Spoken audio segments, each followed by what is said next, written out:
औरंगजेबची कबर काढली पाहिजे असं विधान मंत्री संजय शिरसाट यांनी केलं।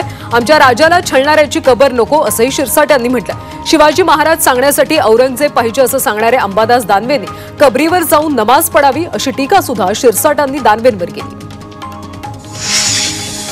माजी आमदार राम सातपुते यांनी पुन्हा एकदा मोहिते पाटील कुटुंबियांवर निशाणा साधलाय। माळशिरस मतदारसंघात 110 वर्षे राहून जनतेची सेवा करणार असं उत्तर माजी आमदार राम सातपुते यांनी मोहिते पाटलांना दिले। आपण जास्त दिवस राहणार नाही, कधीही मॅनेज होऊ शकतो असा अपप्रचार विरोधक करतात, मात्र यामध्ये तथ्य नसल्याचं सातपुते यांनी म्हटलं। फलटणमधल्या श्रीराम सहकारी साखर कारखान्याच्या निवडणुकीच्या स्थगितीवरून रणजित नाईक निंबाळकर आणि रामराजे नाईक निंबाळकर यांच्यामध्ये जुंपली। सभासदांच्या नोंदीबाबत आक्षेप घेत रणजित नाईक निंबाळकर गटानं स्थगिती आणली, तर ज्यांनी यावर्षीचे स्वतःच्या कारखान्याचे पैसे व्यवस्थित दिले नाहीत ते श्रीराम कारखान्यावर बोलायला कसे लागले असा टोला रामराजे निंबाळकरांनी लगावला। एआय ऊस उत्पादनात चमत्कार करू शकतो, यासाठी पुढाकार घेण्यात यावा अशी प्रतिक्रिया शरद पवार यांनी व्यक्त केली। सर्व संस्थांनी एकत्र बसून राज्यभर एक कार्यक्रम हाती घ्यावा। पुढच्या 3 ते 4 वर्षात राज्यामध्ये ऊस पिकामध्ये क्रांतिकारी बदल होईल आणि देशाची राज्याची अर्थव्यवस्था बदलण्यास मदत होईल अशी अपेक्षा पवार यांनी व्यक्त केली। सांगलीचे भाजप आमदार सुधीर गाडगीळ यांनी एसटी परिवहन खात्याच्या कारभारावर नाराजी व्यक्त केली। राज्यामध्ये एसटी विभागात उत्पन्न मिळवून देणारा सांगली आगार 4थ्या क्रमांकावर आहे। सांगली एसटी आगाराला 200 बसेसची आवश्यकता असताना केवळ 5 नव्या बसेस देण्यात आल्यात। आणखी नव्या बसेस द्याव्यात अशी मागणी आमदार गाडगीळ यांनी परिवहन मंत्री प्रताप सरनाईकांकडे केली।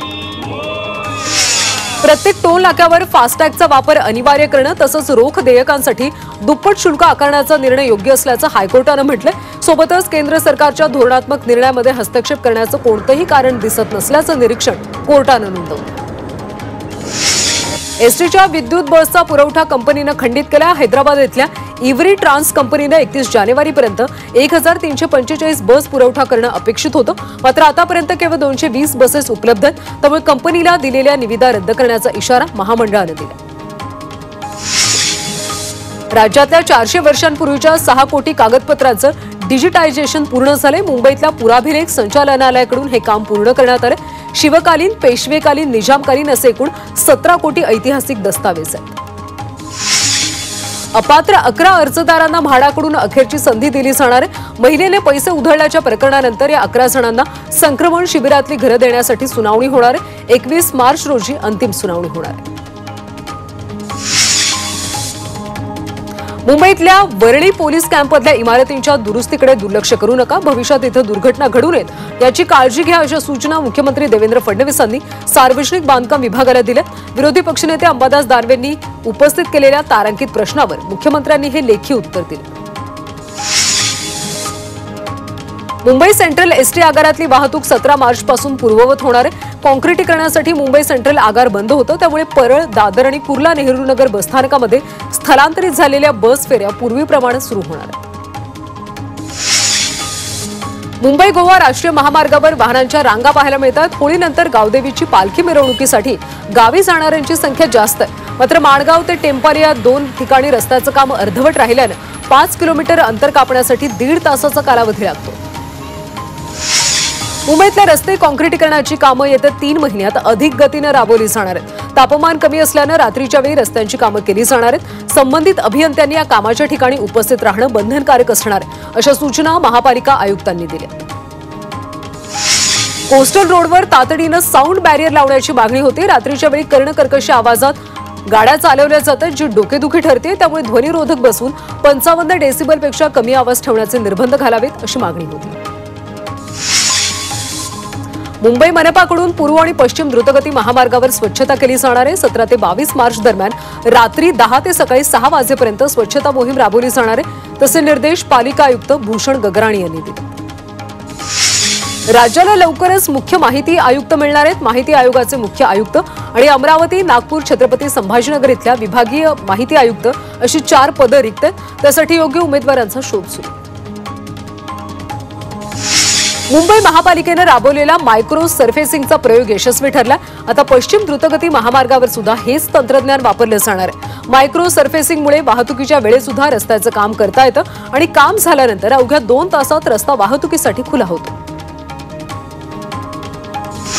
10वी-12वीच्या परीक्षांचा निकाल यंदा नेहमीपेक्षा लवकर लागणार असल्याची माहिती आहे. 15 मे पूर्वी दोन्ही वर्गाचा निकाल लागणार असल्याची माहिती राज्य शिक्षण बोर्डाच्या अधिकाऱ्यांनी दिली. यंदा नेहमीपेक्षा 10 दिवस लवकर परीक्षा सुरू झाल्यानं निकाल देखील काहीसा लवकर लागणार असल्याची माहिती. वाशिम जिल्ह्यात आरटी अंतर्गत निवड झालेल्या 978 विद्यार्थ्यांपैकी 681 विद्यार्थ्यांचे प्रवेश निश्चित झाले. त्यामुळे 297 जागा रिक्त राहिल्या असून आता प्रतीक्षा यादीकडे पालकांचं लक्ष लागलं. राज्याला उन्हाचा चटका बसतोय. उष्णतेची लाट कायम असल्याची माहिती आहे. विदर्भातल्या ब्रह्मपुरी सर्वाधिक उष्ण आहे. ब्रह्मपुरीचं तापमान 42 अंशांवर, तर विदर्भामध्ये उष्णतेची लाट कायम असल्याचा इशारा हवामान विभागाने दिला. मुंबईतल्या तापमानात चढ उतार होते. मुंबईतल्या किमान तापमानात वाढ झाली असली तरी गेल्या 1-2 दिवसांपासून कमाल तापमान स्थिर आहे. दरम्यान मुंबईमध्ये पुढचे काही दिवस उष्ण आणि दमट वातावरणाचा अंदाज आहे. मार्च नंतर पाण्याची गरज वाढू शकते. त्यामुळे मुंबईकरांनो पाणी जपून वापरा असं आवाहन केलं जातं. गेल्या वर्षी याच वेळी 38% पाणीसाठा शिल्लक होता, तर 2023 मध्ये 43% पाणीसाठा होता. त्यामुळे झपाट्यानं कमी होणारं पाणी पाहता मुंबईकरांना पाणी जपून वापरण्याची गरज आहे. अमरावती जिल्ह्यामध्ये तापमान 40 अंशांवर गेले. त्यामुळे जिल्ह्यातल्या सर्व शाळा 20 मार्च पासून सकाळच्या सत्रात भरवण्याचा निर्णय घेण्यात आला. सकाळी 7:30 ते दुपारी 12:30 अशी शाळांची वेळ असणार आहे. हा निर्णय खासगीसह जिल्हा परिषद शाळांना लागू असणार आहे. देहूतल्या मुख्य मंदिरामध्ये फुलांची आकर्षक सजावट केली जाते. उद्या होणाऱ्या बीज सोहळ्यानिमित्त सजावट केली जाणार आहे. 6 टन फुलांचा वापर करून मंदिराला आकर्षक सजावट केली जाते. मुंबईतल्या प्रदूषणाच्या पातळीमध्ये वाढ झाली. शहरामध्ये हवेचा निर्देशांक मध्यम श्रेणीत नोंदवला गेला. अंधेरी आणि देवनारमध्ये हवेची नोंद वाईट श्रेणीत झाली. वाशिम जिल्ह्यातल्या आसेगाव ते धानोरा मार्गावरच्या फाळेगावजवळ धावत्या कारनं पेट घेतला. कारच्या इंजिनजवळ पेट घेतल्याचं कार चालकाच्या लक्षात आल्यानं त्यानं तातडीनं कार रस्त्याच्या बाजूला घेत कारमधले प्रवासी बाहेर काढलेत. त्यामुळे सर्व प्रवासी सुखरूप आहेत. परिसरातल्या नागरिकांच्या मदतीनं आग विझवण्यात आली. अमरावती जिल्ह्यातल्या चांदूर रेल्वे शहरातल्या सेंट्रल बँकेला अचानक आग लागली. या आगीमध्ये बँकेतल्या कॉम्प्युटरसह महत्त्वाची कागदपत्र जळून खाक झाल्याची प्राथमिक माहिती आहे. बँक सुरू असताना शॉर्ट सर्किटनं बँकेला आग लागल्याचा अंदाज वर्तवण्यात आला. उन्हाच्या तडाख्यापासून मिरची पिकाला वाचवण्यासाठी येवल्यातल्या शेतकऱ्यानं अनोखा उपक्रम केला. रस्ते सुरेगाव इथल्या राजू ढमाले या शेतकऱ्यानं 1 एकर मिरची पिकाला क्रॉप कव्हरिंग केलं. क्रॉप कव्हरिंगमुळे कमी पाण्यामध्ये अधिक उत्पन्न मिळतं. सतीश भोसले उर्फ खोक्याच्या ग्लास हाऊसवर कारवाईनंतर वन विभाग ऍक्शन मोडवर आले. वन विभागाच्या जागेवर चारही बाजूने जेसीबीच्या सहाय्याने चर खोदण्यात आले. पुन्हा होणारं अतिक्रमण रोखण्यासाठी प्रयत्न केले जातात. वाशिममध्ये यंदा उन्हाळी मुगाचं क्षेत्र वाढलंय. यंदा सरासरीपेक्षा 997 हेक्टरहून अधिकची पेरणी झाल्याची माहिती कृषी विभागाने दिली. जिल्ह्यामध्ये सरासरी 1315 हेक्टरवर पेरणी अपेक्षित होती. मात्र यावर्षी 1612 हेक्टरवर उन्हाळी मुगाची पेरणी झाली. रायगडमध्ये फार्मर आयडीला शेतकऱ्यांकडून अल्प प्रतिसाद मिळतोय. जिल्ह्यामध्ये आतापर्यंत 20,578 लाभार्थ्यांपैकी केवळ 3,942 शेतकऱ्यांनी फार्मर आयडी तयार केले. विविध शासकीय योजनांसाठी फार्मर आयडी बंधनकारक केले जाणार आहे. त्यामुळे शेतकऱ्यांनी फार्मर आयडी बनवण्याचं आवाहन कृषी विभागाने केलं. अंधेरी पूर्वेकडच्या मरोळ इथल्या महापालिकेच्या जुन्या सुक्या मासळी बाजाराचा दुबई आणि सिडनीच्या वॉटरफ्रंट मार्केटच्या धर्तीवर पुनर्विकास करण्याची योजना आखण्यात आली. त्यासाठी 100 कोटी रुपयांचा खर्च अपेक्षित आहे. हा प्रस्ताव नियोजन टप्प्यात असल्याची माहिती पालिकेच्या अधिकाऱ्यांनी दिली. हिरव्या बेदाण्याला विक्रमी दर मिळाला. सांगलीमध्ये 470 तर सोलापूरमध्ये 401 रुपयांचा भाव मिळतो. गेल्या वर्षीच्या तुलनेमध्ये उत्पन्नात 30 ते 40% घट झाली होती. यावेळी रमजानमुळे बेदाण्यांची मागणी वाढली. सांगलीमध्ये एका दिवसात 7 कोटींची उलाढाल झाली. राज्यामध्ये दूध दरात 2 रुपयांची वाढ झाली. उन्हाळ्यामुळे दूध संकलनात झालेली घट आणि वाढत्या मागणीमुळे दुधाच्या दरात 2 रुपयांची वाढ झाली. आता गाईच्या दुधासाठी प्रति लिटर 56 ते 58 रुपये तर म्हशीच्या दुधासाठी 72 ते 74 रुपये मोजावे लागणार आहेत. घाटकोपरच्या भटवाडी परिसरातल्या जलाशयाची दुरुस्ती पूर्ण झाली. पाणीपुरवठा सुरळीत झाला. मात्र खबरदारीचा उपाय म्हणून रहिवाशांनी 10 दिवस पाणी उकळून आणि गाळून प्यावं अशी सूचना मुंबई महापालिकेने केली. राज्य शासनाच्या गरिबी निर्देशांकामध्ये नंदुरबार जिल्हा सर्वात गरीब असल्याचं स्पष्ट झालं.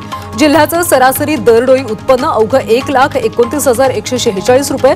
राज्य शासनाने केलेल्या दरडोई उत्पन्नाच्या सर्वेक्षणात नंदुरबार सर्वात शेवटचा जिल्हा असल्याचं स्पष्ट झालं. बँक कर्मचारी 2 दिवसीय संपावर जाण्यावर ठाम असल्याची माहिती आहे। बँक कर्मचारी संघटनांनी सर्व श्रेणीमध्ये त्वरित नोकर भरती आणि 5 दिवसांचा कामकाजाचा आठवडा यासह अन्य प्रलंबित मुद्द्यांवर तातडीने निर्णय घेण्याची मागणी केली। त्यामुळे 24 आणि 25 मार्च रोजी बँक ग्राहकांचे हाल होण्याची शक्यता आहे।